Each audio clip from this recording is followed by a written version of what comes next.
Hello मेरे प्यारे साथियों, क्या हाल चाल, कैसे हैं आप लोग। आई होप कि मेरे सभी प्यारे साथी एकदम मस्त होंगे और अच्छे से अपनी पढ़ाई को कर रहे होंगे। स्वागत करता हूं मैं शुभम आप सभी का आज के हमारे इस बहुत ही ज़्यादा मोस्ट इम्पॉर्टेंट वीडियो में। आज के इस वीडियो में हम लोग देखेंगे आपके चैप्टर जो कि माध्य माध्यक बहुलक है यानी सांख्यिकी। उसमें हम आज जितने भी माध्य की तीनों विधियाँ हैं और दो आंकड़े हैं उनको हम आज के इस वीडियो में क्या करेंगे, क्लियर करेंगे। तो देखिए, सबसे पहली बात अगर हम करें, सबसे पहला बात क्या है, यहाँ पर है हमारा माध्य। अब देखिए, माध्य में दो प्रकार का होता है। माध्य वैसे तीन प्रकार के होते हैं, लेकिन अगर हम जब भी माध्य निकालते हैं तो हमें दो तरह के आंकड़े मिलते हैं। एक तो होता है हमारा अवर्गीकृत आंकड़ा और एक होता है हमारा वर्गीकृत आंकड़ा। देखिए, एक क्या होता है अवर्गीकृत आंकड़ा, एक होता है वर्गीकृत आंकड़ा। तो हम देखेंगे आखिर अवर्गीकृत आंकड़े को जब आए तो उसका माध्य कैसे निकालेंगे, और जब वर्गीकृत आंकड़ा आए तब हम उसका माध्य कैसे निकालते हैं। देखिए, यहाँ पर अवर्गीकृत आंकड़ा, अवर्गीकृत का मतलब असतत, अवर्गीकृत का मतलब असतत और वर्गीकृत का मतलब क्या होता है। वैसे अवर्गीकृत में सतत असतत होता नहीं है, वर्गीकृत में होता है सतत और असतत, सतत और असतत। तो जब क्वेश्चन आएगा तो उसे हम देखेंगे। पहले हम अवर्गीकृत आंकड़े देख लेते हैं। तो यहाँ पर हमारा अगला हेडिंग है कि अवर्गीकृत आंकड़ों का माध्य, यानी कि हम अवर्गीकृत आंकड़ों का माध्य कैसे निकालते हैं। तो इसके लिए हमें यहाँ पर एक सूत्र दिया गया है, सूत्र को आप लोग देखिए, फिर इसके बाद हम क्वेश्चन को भी करेंगे, क्वेश्चन को भी साथ में करते रहेंगे ताकि आपको सभी पॉइंट एकदम क्लियर होते रहें। अगर जब हम माध्य निकालते हैं तो माध्य क्या होगा, इसके माध्य का सूत्र होता है पदों का योग बटे पदों की संख्या। इसके माध्य का सूत्र होता है पदों का योग बटे पदों की संख्या। जैसे यहाँ पर देखिए, अब ये फार्मूला तो आप लोग को पता चल गया, सूत्र आप लोग को पता चल गया, लेकिन जब हम इस पे क्वेश्चन करेंगे तब आपको समझ में आएगा आखिर ये कैसे हो रहा है। तो यहाँ पर साथ में हमें एक क्वेश्चन भी दिया है कि निम्नलिखित आंकड़ों का माध्य ज्ञात कीजिए। अब हमें यहाँ पर दिया है कि निम्नलिखित आंकड़ों का माध्य ज्ञात कीजिए। यहाँ पर है हमें इस आंकड़ों का माध्य ज्ञात करना है। अब ये देखिए, अवर्गीकृत आंकड़ा है, हमें हमारे पास ये क्या है, अवर्गीकृत आंकड़े का हमें माध्य निकालना है। अवर्गीकृत मतलब इस देखिए, यहाँ पर बस 2 3 4 5 8 6 9 7 0 ऐसे दिया है, या फिर 1 3 5 7 9 ऐसे कुछ भी आप लोग को दे सकता है। उसे हम क्या बोलेंगे, अवर्गीकृत आंकड़ा बोलेंगे। और उसका अगर हमें माध्य निकालना तो हम कैसे निकालेंगे, इसके लिए सूत्र क्या होता है पदों के योग बटे की पदों की संख्या। तो हम इसका हल करते हैं। हल करने के लिए सूत्र कौन सा लगाएंगे, हम माध्य वाला सूत्र लगाएंगे। इसका हमें माध्य का मान निकालना है तो सूत्र वही लिख लेंगे। माध्य बराबर क्या होगा, पदों का योग, पदों का योग बटे में क्या होगा हमारा, पदों की संख्या। यहाँ तक क्लियर है आप लोग को।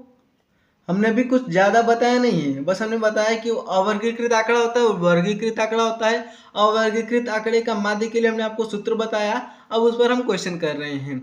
अब देखिए, जब हम ये जान गए कि हमारे पास क्वेश्चन ऐसे दिया है, अब यहाँ पर क्या है हमारे पास पदों का योग।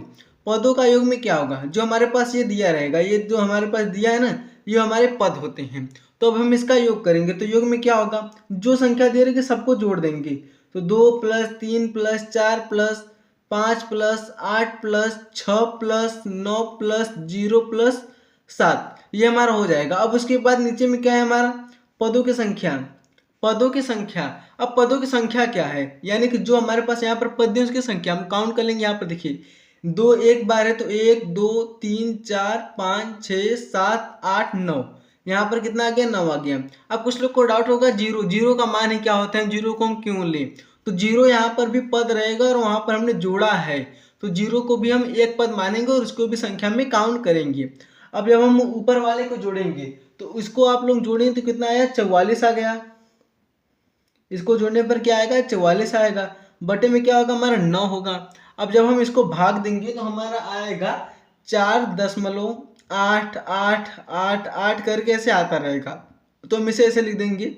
अब हम यहाँ पर लिख देते हैं माध्य बराबर, जब ऐसे आए तो आप इसके आगे की एक और संख्या लिख दीजिए, इस सबको हटा के। तो हम क्या लिखे, 4 10 मतलब 8 9, ये हमारा क्या आ गया, माध्य आ गया। माध्य का मतलब, माध्य को हम इंग्लिश में क्या बोलते हैं, मीन बोलते हैं, मीन, यानी कि हम इसके बीच का मान निकालते हैं। जब हम इसके बीच का मान निकालते हैं तो उसे हम क्या बोलेंगे, माध्य बोलेंगे। तो देखिए, अवर्गीकृत आंकड़ों का माध्य हम कैसे निकालते हैं, ये हमारे पास क्या था, अवर्गीकृत आंकड़ा था, उसका हमें माध्य निकालना था। तो हमने सबसे पहले क्या देखा, उसका सूत्र देखा, फिर उस पर हमने क्या देखा, क्वेश्चन देखा। क्वेश्चन का हमारा आंसर कितना आ गया, माध्य आया है 4.89, ये हमारा क्या है आंसर हो गया। अब उसके बाद हम बात करें कि वर्गीकृत आंकड़ों का माध्य। तो देखिए अब उसके बाद हमारे पास यहाँ पर दिया है कि वर्गीकृत आंकड़ों का माध्य। इसके लिए टोटल हमारे इस सिलेबस में, आपके सिलेबस में टोटल 3 फार्मूला हैं। वर्गीकृत आंकड़ों के माध्य के लिए आपके सिलेबस में टोटल तीन विधियां दी गई हैं। 3 विधियां हैं। इसमें से हमारा पहला विधि क्या है, प्रत्यक्ष विधि। प्रत्यक्ष विधि भी देखिए इस अवर्गीकृत आंकड़े के माध्य के जैसा हो, लेकिन उसमें क्या होता है, वर्गीकृत आंकड़ों होता है। प्रत्यक्ष विधि का जो सूत्र होता है वो क्या होता है कि सूत्र वही होता है जो कि आपका माध्य बराबर पदों का योग बटे पदों की संख्या, लेकिन यहाँ पर आपको वर्गीकृत में दिया रहेगा। तो इसको हम लिखेंगे माध्य x बार बराबर sigma F X by N, जहाँ f क्या होगा, बारंबारता होगा, यह क्या होगा, बारंबारता, और n क्या होगा, बारंबारताओं का योग। अभी आप सिर्फ इस फार्मूले को देखिए, इस सूत्र को देखिए, ये मत सोचिए क्या है, क्या हो रहा है, क्या नहीं हो रहा है, बस सूत्र को देखिए। चलिए ठीक है, सूत्र आपको समझ में आ गया। सूत्र क्या होता है, माध्य निकालेंगे तो ये sigma F X by N, sigma का मतलब होता है, सिग्मा का मतलब हमारा क्या होता है, योग होता है, योग यानी कि जोड़। तो एफ एक्स का जोड़ बटे एन, एन क्या है, बारंबारताओं का योग। एन की जगह पर आपको कभी कभी एफ भी देखने को मिलता है, एफ एन या फिर सिर्फ एफ, यानी कि हम एफ एन को जोड़ देंगे तो हमारा वो एन आ जाएगा। तो हम यहाँ पर एन लिखे हैं। माध्य एक्स बराबर क्या होता है, sigma F N by N, जहाँ पर एफ हमारा क्या होता है, बारंबारता होता है, और एन क्या होता है, बारंबारताओं का योग। तो इतना आप लोग को क्लियर है। अब उसके बाद हम देखते हैं अगला, इस पे क्वेश्चन हम लोग आगे करेंगे ही।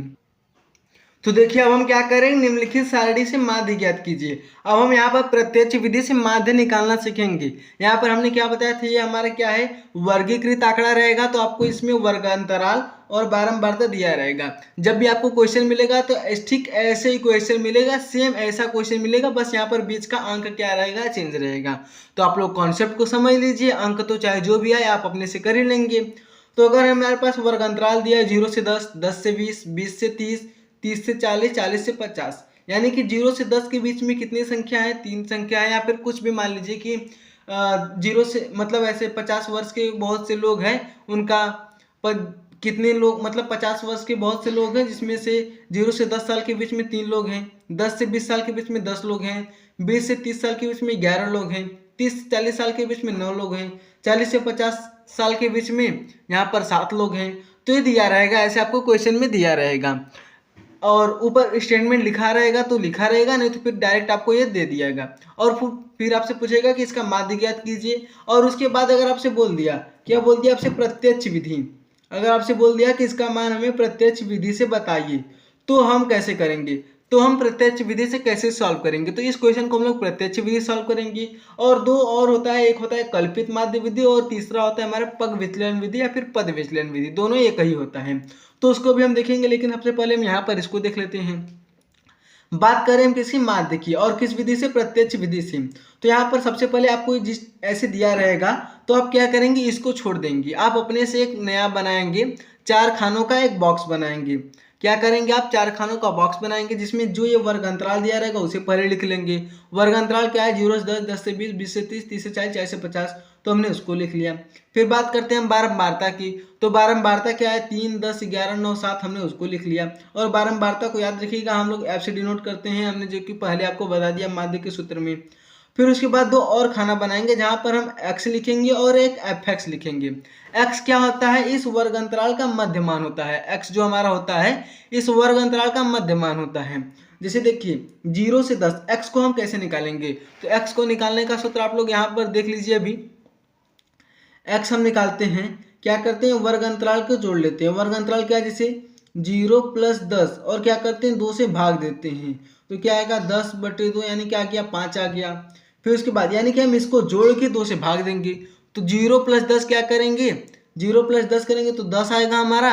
फिर इसको हम 2 से भाग दे देंगे, 5 आ जाएगा, यानी वर्ग अंतराल हमारे यहाँ पर क्या आ गया, 5 आ गया। फिर उसके बाद अगर हम आगे देखें तो उसके बाद अगर हम 10 और 20 को जोड़े तो 10 20 कितना होगा, 30 होगा। और 30 और फिर उसके बाद 30 को अगर हम 2 से भाग देंगे तो 15 आ जाएगा। तो हम देख रहे हैं कि यानी जो बीच ये आ रहा है x, इसके बीच का मान 0 से 10 के बीच क्या होता है, 5 होता है। 10 से 20 के बीच क्या होता है, 15 होता है, तो 15 आ गया। और इसके बीच का डिस्टेंस देखिए 10 10 का अंतर है, तो 15 के बाद क्या आएगा, 25 आएगा। और 20 और 30 के बीच में 25 है। आप इसको तीनों विधि से कर सकते हैं। अगर आप 2 निकालें तो फिर उसके आगे का आप आसानी से निकाल सकते हैं। फिर 30 से 40 के बीच में क्या है, 35 है, तो 35 हो गया। फिर 40 से 50 के बीच में क्या है, 40 से 50 के बीच में हमारा 45 है, ये हो गया। अब उसके बाद हम बात करते हैं किसकी, एफ एक्स की। एफ एक्स हम कैसे निकालेंगे, यहाँ पर देखिए एफ और एक्स बीच में किस चीज़ का निशान है, क्रॉस का निशान यानी गुणा का निशान है। तो हम क्या करेंगे, एफ और एक्स का गुणा कर देंगे। हम इसका और इसका गुणा करेंगे तो हमारा एफ एक्स आ जाएगा। देखिए हम क्या करेंगे, इसका गुणा इसमें करेंगे तो 15 आ जाएगा। 3 5 क्या होगा, 15 होगा। फिर उसके बाद हम इसका गुणा इसमें करेंगे, 15 का गुणा 10 से करेंगे तो 150 हो जाएगा। 15 का गुणा 10 से करेंगे 150 हो जाएगा। अब 25 का गुणा हम किससे करेंगे, 11 से करेंगे तो 275 आ जाएगा। क्या आएगा, 275 आ जाएगा। और 35 का गुणा हम 9 से करेंगे तो 315 आएगा। ये आप लोग गुणा करिएगा, गुणा करने पर इतना ही आएगा, चेक कर लीजिएगा अगर विश्वास न हो तो। फिर 45 का गुणा हम 7 से करेंगे तो भी हमारे क्या आएगा, 315 ही आएगा। ये हमने तो कर लिया, यानी कि हमने 4 बॉक्स बनाए जिसमें से हमें 2 बॉक्स दिया है और 2 बॉक्स को हमने अपने से भर लिया। अब हम सूत्र लगाएंगे। तो सूत्र क्या होता है, माध्य बराबर, हमने अभी आपको बताया माध्य का सूत्र होता है माध्य, यानी कि हम एक्स बार, माध्य को हम एक्स बार से लिखते हैं। तो इसका सूत्र क्या होता है, सिग्मा एफ एक्स बाय में एन। एन क्या होता है, हमारा बारंबारताओं का योग होता है और एफ एक्स तो यहाँ पर हमें दिया है। तो हम सिग्मा का मतलब क्या होता है, जोड़ होता है। अब एफ एक्स को हम क्या कर लेंगे, जोड़ लेंगे। तो अगर हम इस पूरे को जोड़ें, अगर हम इसको 15, 150, 275, 315, 315 को जोड़े तो हमारे पास 1075 आ जाएगा। अब उसके बाद हमें यन यानी क्या है, बारंबारताओं का योग है। तो अगर हम इसको जोड़ें तो यानी कि हम 3, 10, 11, 9, 7 को जोड़े तो हमें 40 प्राप्त होता है। क्या प्राप्त होगा, हमें 40। अब हम इसको बस यहाँ पर रख देंगे, यानी कि x बार बराबर क्या होगा, हमारा x बार को माध्य से डिनोट करते हैं। x बार बराबर क्या हो गया, एफ एक्स का मान क्या है, 1075। क्या है, 1000, यहाँ पर 75 नहीं होगा, 1070 होगा। इसको अगर हम जोड़े देखिए 5, 10, 15 और 20, देखिए 5, 10, 15 और 20, क्या 1070 होगा। तो 1070 बटे क्या होगा, हमारे यहाँ पर 40 आ जाएगा। हम क्या करते हैं, इसको इससे काट देते हैं और 4 से अगर हम 107 में भाग देंगे तो हमारा आएगा 26.75, 26.75। और ये क्या हो गया, हमारा आंसर आ गया। अब देखिए, अब हमने क्या निकाला, प्रत्यक्ष विधि से माध्य का मान निकाला है। अब आप चाहे प्रत्यक्ष विधि से निकालिए, चाहे कल्पित माध्य से निकालिए, चाहे पद विचलन से निकालिए, आप किसी भी विधि से निकालेंगे आपका आंसर क्या आएगा, सेम ही आएगा। यानी कि अब हम इसे इसी क्वेश्चन को, अगर हम इसी क्वेश्चन को कल्पित माध्य विधि से करें, वो क्या होता है, पहले कल्पित माध्य उसे हम देख लेते हैं, फिर उसके बाद हम इसके क्वेश्चन को लगाएंगे तो आपको और अधिक समझ में आएगा। तो हम किसकी बात करते हैं, अब हम बात करते हैं कल्पित माध्य विधि की। कल्पित माध्य विधि क्या होता है, देखिए कल्पित माध्य विधि हमारा होता है, इसमें भी माध्य का सूत्र होता है A plus sigma F D by N.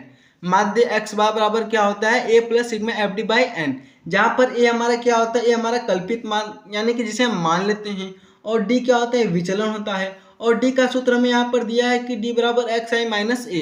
ये क्या होता है, डी, ये क्या होता है, इसका सूत्र होता है। अब देखिए, अब हम क्या करेंगे, पहले कल्पित माध्य विधि को देख लिए, अब इस पे क्वेश्चन करते हैं, फिर उसके बाद हम इस पद विश्लेषण को देखेंगे। कहीं कहीं पर ये पद रहता है, कहीं कहीं पर पग रहता है, तो क्वेश्चन के हिसाब से रहता है, आप उसको हिसाब से उतना मत ध्यान दीजिएगा, पद और पग दोनों ही एक ही होता है। अब हम कल्पित माध्य विधि से क्वेश्चन को सॉल्व करते हैं। तो देखिए, हम वही सेम क्वेश्चन को हम यहाँ पर अब कल्पित माध्य विधि से सॉल्व करेंगे। क्वेश्चन हमारे पास वही है, बस हम इसे कल्पित माध्य विधि से सॉल्व करेंगे। तो वर्ग अंतराल 0 से 10, 10 से 20, 20 से 30, 30 से 40, 40 से 50 था। बारंबारता हमारा 3, 10, 11, 9, 7 था। इसमें आप क्या करेंगे, टोटल 5 खाने बनाएंगे। इसमें आप क्या करेंगे, टोटल 5 खाने बनाएंगे, और इसमें से हमारा 2 खाना दिया ही रहेगा, 3 खाना अपने समय भरना होगा, 3 कॉलम में भरना होगा। तो देखिए x कैसे निकालते हैं, तो हमने आपको बताया है। x क्या करते हैं, इसको जोड़ के 2 से भाग देंगे, तो 0 + 10 क्या होगा, 10 होगा। 10 में 2 से भाग देंगे 5 आएगा। फिर उसके बाद हमारा क्या आएगा, इसको जोड़ के 2 से भाग देंगे तो यहाँ पर 15 आ जाएगा। फिर अगला 25, 35 और क्या होगा 45। देखिए बहुत ही ज़्यादा ईजी, और ये क्वेश्चन जरूर से जरूर आता है, तो आप लोग इसको जरूर देखिएगा। इस वीडियो में तो हम सिर्फ माध्य की बात करें, इसके अगला वाला वीडियो लाएंगे जिसमें माध्य, और फिर उसके बाद वीडियो आएंगे तो बहुलक हम बताएंगे आपको एकदम डिटेल्स में। ये तो हो गया हमारा। अब यहाँ पर डी कैसे निकालेंगे, तो डी का सूत्र हमने आप सभी को बताया था, डी बराबर क्या होता है, एक्स आई माइनस ई होता है, जहाँ पर ए हमारे क्या होता है, कल्पित होता है, कल्पित मान होता है। अब हम इसमें से क्या करेंगे, हम ए को मानेंगे। तो देखिए हम क्या करेंगे, ए को मानेंगे, ए किस में से मानेंगे। अब आप सोच रहे होंगे ए हम कहाँ मानेंगे, कैसे मानेंगे। तो जो हमारा एक्स वाला रहेगा, जो हमारा एक्स वाला रहेगा, एक्स वाले में हम कहीं पर भी ए मान सकते हैं, यानी 5 को भी हम ए मान सकते हैं, 15 को भी ए मान सकते हैं, 25 को भी ए मान सकते हैं, 35 को भी ए मान सकते हैं और 45 को भी हम ए मान सकते हैं। लेकिन आप लोग हमारी एक बात को जरूर से ध्यान रखिएगा कि आप हमेशा बीच वाला, जो हमारा बीच वाला मान रहेगा उसे ए मानिएगा, ताकि आपका आसानी से आंसर आ जाए। तो हम हमेशा किसको, बीच वाले को ए मानते हैं। तो नीचे से 2 ऊपर से 2, ये हमारा 25 को हम क्या मान लिए, 25 को हम ए मान लेते हैं। अब आप सोच रहे होंगे कि नीचे से 2 छोड़ दिए, ऊपर से 2 छोड़ दिए, बीच वाला हमने मान लिया। लेकिन अगर यहाँ पर 1 2 3 4 5 6 रहे, अगर छोड़ रहे तब हम कौन सा लेंगे। यहाँ पर 5 था तो हमने बीच वाला ले लिया, तीसरे नंबर वाला, क्योंकि ऊपर से 2 और नीचे से 2 छूट रहा है। तो ऐसे तो हमारा हो गया। लेकिन 6 रहे तब हमने आपको बोला ना किसी को मान सकते हैं, आप ज़्यादातर कोशिश कीजिएगा बीच वाले को मानने के लिए। तो हम यहाँ पर क्या करेंगे, डी बराबर एक्स आई माइनस सी, ये हमारा एक्स आई होता है, एक्स और एक्स आई एक ही होता है। तो अगर हम इसके निकालें डी आई, अगर अब हम इसके लिए निकालें, अब हम इसके लिए, तो डी एक्स का मान क्या है 25 और ए का मान क्या है 25, यानी कि इसका मान क्या आएगा 0।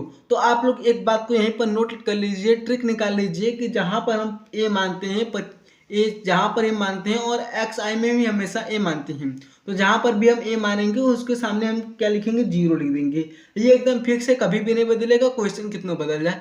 जहाँ पर हम ए मानेंगे उसके सामने हम क्या मानेंगे, 0 ही मानते हैं। फिर उसके बाद अगर उसके ऊपर की बात करें हम, तो क्या होगा, यहाँ पर देखिए 25, फिर अगर डी के मान निकालते हैं, यहाँ पर क्या है 15 है, 15 माइनस क्या होगा 25, यानी क्या आ गया -10 आ गया, ये हमारा -10 आ गया। अब 5 माइनस 25 करेंगे तो -20 आ जाएगा, और नीचे गए तो 35 माइनस 25 करेंगे तो 10 आएगा, और ये क्या आएगा 20 आएगा। और एक चीज़ और देखिए आप लोग कि जो ऊपर वाला आएगा, जहाँ 0 रहेगा उसके ऊपर वाला माइनस में रहेगा, नीचे वाला प्लस में रहेगा। तो इस बात को भी आप लोग एकदम ध्यान दीजिएगा। अब हम निकालेंगे इसे एफ डी को निकालेंगे। तो एफ डी कैसे निकालेंगे, इस एफ और इस डी का क्या कर देंगे, गुणा कर देंगे। तो देखिए एक्स को भूल जाइए, अब हम एफ और डी का गुणा करके हमारा एफ डी निकल जाएगा। तो एफ क्या है 3 है, डी क्या है -20 है, -20 का गुणा 3 से करेंगे तो क्या आएगा हमारा -60 आएगा। बहुत बढ़िया, क्या आएगा -60 आएगा। अब उसके बाद हम बात करें किसकी, 10 की, तो 10 का गुणा -10 से करेंगे तो हमारा -100 आएगा। बहुत बढ़िया, -100 आ गया। अब 11 का गुणा 0 से करेंगे तो ये तो 0 ही आएगा। 9 का गुणा 10 से करेंगे 90 आ जाएगा, और 7 का गुणा 20 से करेंगे तो हमारा 140 आ जाएगा। अब हम कल्पित माध्य का सूत्र जानते हैं, हम क्या जानते हैं, कल्पित माध्य का सूत्र जानते हैं। तो इसके लिए माध्य बराबर क्या होता है, माध्य यानी कि एक्स बार बराबर होता है A plus sigma F D by N. क्या होता है, A plus sigma F D by N होता है। जहाँ पर एक्स बार, ए का मान हमने क्या माना है, ए का मान हमने माना देखिए 25 है। एफ डी का मान, अब हमें एफ डी का मान चाहिए तो हम क्या करेंगे, इसको जोड़ लेंगे। तो देखिए 100 और -60 -100 कितना होगा, -160 होगा, और 90 और 140 कितना होगा हमारा 40, और 90 क्या होगा 230 होगा। 230 में से अगर हम 160 घटाएंगे तो हमें 70 प्राप्त होगा। क्या प्राप्त होगा 70। और फिर उसके बाद यहाँ पर n है, n हमने बताया बारंबारता का योग, तो हम इसको जोड़ लेंगे। तो यहाँ पर हमने जोड़ा था तो n का मान कितना आया था 40 ही आया था। ये हमेशा क्या रहेगा, सेम रहेगा। a का मान हमारा क्या है 25 है, तो इसको 25 लिख लेते हैं, प्लस इसका मान क्या है 70 और इसका मान क्या है 40 ही है, क्योंकि हम वही वाला क्वेश्चन कर रहे हैं। अब 0 से 0 कट गया, अब इसको हल कर देंगे, हमारा आंसर आ जाएगा। 0 से 0 कट गया, यानी कि x बार बराबर क्या है हमारा 25 प्लस 7/4। अब आप जब इसको हल करेंगे, 25 को 4 को 7 को 4 से अगर भाग देंगे तो उस बराबर क्या आएगा 25 प्लस, अगर हम इसको भाग दें तो हमारा 1.75 आएगा, 1.75 आएगा। और उसको अगर हम जोड़ लें तो 25 से क्या होगा 26 होगा, और ये 0.75। अब देखिए इसके पहले जो हमने माध्य का मान निकाला था वो भी हमारा 26.75 आया था, और यहाँ पर भी हमारा 26.75 ही आया है। यहाँ पर आप लोग देखिए ये यहाँ पर आया है, सॉरी हमने ध्यान नहीं दिया, ये यहाँ पर हमारा आ गया। हमने क्या किया, देखिए माध्य बराबर A plus sigma F D by N होता है। एक्स का मान हमें 25, हमने यहाँ पर ए का मान 25 दिया है, हमने मान लिया 25 को, कल्पित मान होता है। फिर एफ डी का मान हमने निकाला, यहाँ पर देखिए 70 है, और एन का यहाँ पर क्या है एन का मान क्या है 40, यहाँ पर से 40 दिया है। उसके बाद हमने क्या किया 25 को 25 और 0 से 0 काट दिया, 7 बटे क्या हो गया 4 हो गया। इसको हमने इससे भाग दिया, 7/4 किया तो हमारा 1.75 आ गया। अब 25 प्लस 1.75 किया तो क्या आ गया 26.75, और ये हमारा क्या हो गया आंसर हो गया। तो आई होप कि आप लोग को कल्पित माध्य पता चल गया। देखिए इस टाइप का कोई भी क्वेश्चन हो एकदम आप आसानी से कर लेंगे। ये हम इसलिए बता रहे हैं कल्पित माध्य, नहीं तो आपका आंसर तो जब दोनों से सेम ही आ रहा है, सोचिए जब दोनों से आंसर सेम ही आ रहा है तो फिर हम कल्पित माध्य क्यों करें, हम प्रत्यक्ष विधि कर लेते हैं, या फिर हम प्रत्यक्ष विधि करते कल्पित माध्य क्यों करते हैं। लेकिन जब आपको क्वेश्चन में बोल दिया कि नहीं इसे आप प्रत्यक्ष विधि से कीजिए, इसकी आप क्या कीजिए प्रत्यक्ष विधि से कीजिए, प्रत्यक्ष विधि, या फिर आपको बोल दिया क्वेश्चन में कि कल्पित माध्य विधि से कीजिए, कल्पित विधि से कीजिए, या फिर आपसे बोल दिया पद विचलन से कीजिए, पद विचलन जो कि अगला है हम उसको भी देखेंगे। अगर आपसे बोल दिया कि इन दोनों में से किसी एक से करिए तब आपको दिक्कत हो जाएगी, इसलिए आप लोग क्या कीजिए तीनों को आराम से एकदम देख लीजिए। तो देखिए अब हम देखते हैं किसको, पद विचलन को। पद विचलन कहीं कहीं पर पग विचलन भी होता है, क्या होता है पग विचलन होता है, तो इस पे आप ज़्यादा ध्यान मत दीजिएगा, पद पद दोनों क्या होता है एक ही होता है। अब इसके लिए हमारे पास सूत्र क्या आता है माध्य, इसका सूत्र था a plus sigma F U by N into H, जहाँ पर h हमारे पास नया आ गया। h क्या होता है वर्ग सीमा होता है, वर्ग सीमा जैसे देखिए यहाँ पर एक क्वेश्चन दिया था ना, ये क्वेश्चन था 0 से 10, तो ये क्या हो गया हमारा उच्च सीमा, ये हमारा निम्न सीमा हो गया और ये हमारा उच्च सीमा हो गया। तो h का मान भी हम ऐसे निकालते हैं, h का मान क्या है वर्ग सीमा हम बोलते हैं, जहाँ पर h का मान कैसे निकालते हैं उच्च सीमा माइनस निम्न सीमा, यानी बड़ी मान जैसे 0 से 10 है तो ये हमारा क्या होगा उच्च सीमा होगा, ये हमारा क्या होगा उच्च सीमा होगा, और जो हमारा 0 का हो गया निम्न सीमा होगा।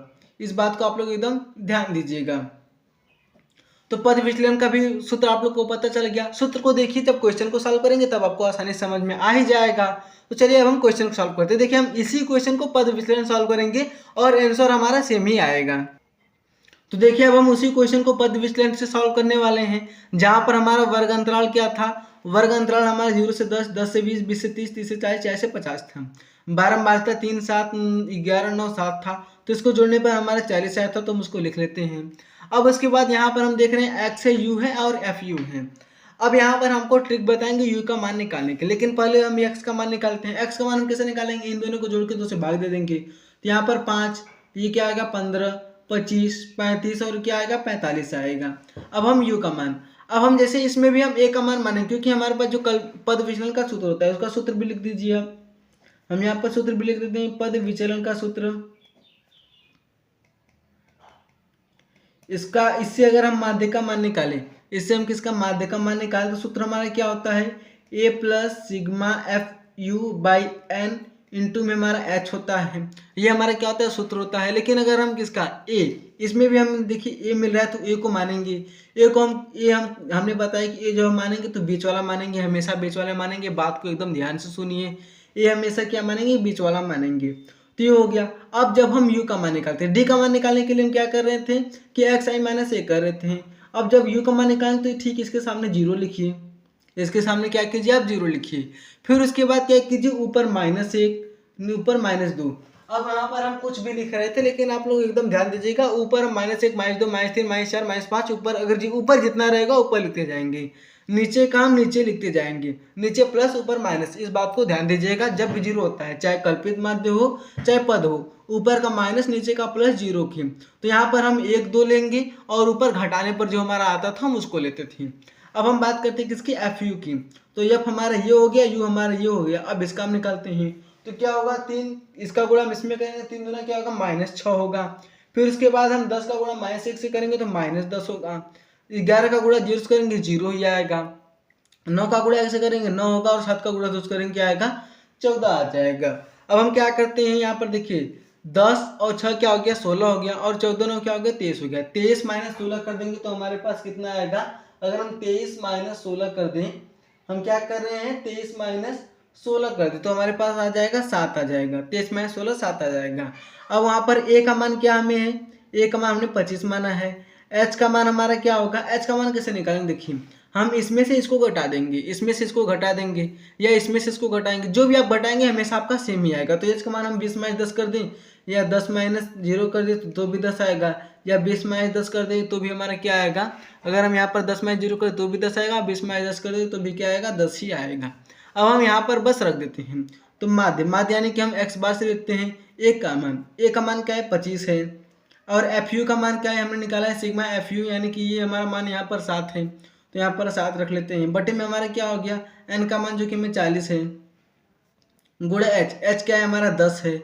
अब जीरो से जीरो हमारा क्या हो गया, कट हो गया। यहाँ पर देखिए एच का मान हमारा कितना आया था, 10 आया था। अब क्या करते हैं, जीरो से जीरो हमारा कट गया, यानी कि जब हम एक्स बाहर निकालेंगे तो हमारा 25 प्लस क्या आएगा, 7/4 आ जाएगा। और हमने आपको बताया कि जब भी हम 7/4 करते हैं, जब भी हम क्या करेंगे 7/4 करेंगे तो हमारा क्या आएगा, हमारा आएगा 1.75 आ जाएगा, 1.75। अब भी हम इसको जोड़ लेते हैं तो हमारा क्या आ गया, 26.75 आ गया। क्या आया, 26.75। और ये हमारा क्या है, आंसर है। देखिए अब तीनों विधि से हमारा हमेशा ही आया है, एक आंसर क्या आया, एक ही आया, 26.75, 26.75, 26.75। तो आप किसी भी विधि से कीजिए, आपका आंसर सेम आएगा। आई होप कि आप लोग को सारा समझ में आया होगा। यहाँ तक क्लियर है, फटाफट से बताइए आप लोग। ठीक है, बहुत बढ़िया। तो मिलते हैं आपसे किसी अगले वीडियो में, और आई होप कि आप लोग को सारे क्वेश्चन समझ में आए होंगे। देखिए इस टाइप के क्वेश्चन आप लोग करिएगा, और हमने यहाँ पर तो बस बताया, आप लोग प्रैक्टिस जरूर कीजिएगा इस टाइप के क्वेश्चन को, प्रैक्टिस और एक्सरसाइज। आपके एक्सरसाइज में जितने भी क्वेश्चन होंगे उसको आप लोग जरूर कीजिएगा, ताकि आपको और बेहतर हो जाए। वैसे सॉल्व कैसे करते हो अब हमने आपको बता दिया। और आगे आगे का जो हमारा वीडियो का टॉपिक होगा, आगे के वीडियो का टॉपिक होगा, आगे के वीडियो का टॉपिक होगा, उसमें हम देखेंगे माध्यक, और क्या रहेगा हमारा, उसके आगे हम देखेंगे बहुलक। तो देखते हैं पहले हमारा कौन आता है, माध्यक आता है, बहुलक आता है। अगर आपको वीडियो पसंद आया हो और आपको सारे क्वेश्चन समझ में आए हो तो कमेंट जरूर कीजिएगा। माध्यक और बहुलक के लिए जो आपको पहले चाहिए उसके लिए आप कमेंट कीजिएगा। अगर आप माध्यक बोलेंगे तो माध्यक कराएंगे, अगर आप बहुलक बोलेंगे तो बहुलक कराएंगे। वैसे करना तो दोनों ही है।